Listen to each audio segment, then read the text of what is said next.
به نام الله که بخشاینده و با رحمت است.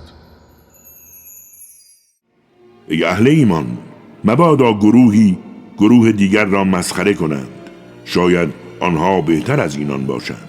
مبادا گروهی از زنان دیگری را مسخره کنند، شاید آن زنان بهتر از اینان باشند. هیچگاه از یکدیگر عیب جویی مکنید و همدیگر را با القاب زشت صدا مزنید. حقیقتاً پلیدی و ناپاکی، آن هم بعد از ایمان آوردن، زشت و زننده است. بدانید هر کس به درگاه خداوند توبه نکند بدون شک ظالم است. ای اهل ایمان، از بسیاری از گمانهایتان اجتناب کنید، زیرا بعضی از گمانها گناه است. در امور یکدیگر تجسس نکنید و از همدیگر غیبت نکنید. آیا کسی از شما دوست دارد که گوشت برادر مرده خود را بخورد؟ همتان از آن کراهت دارید.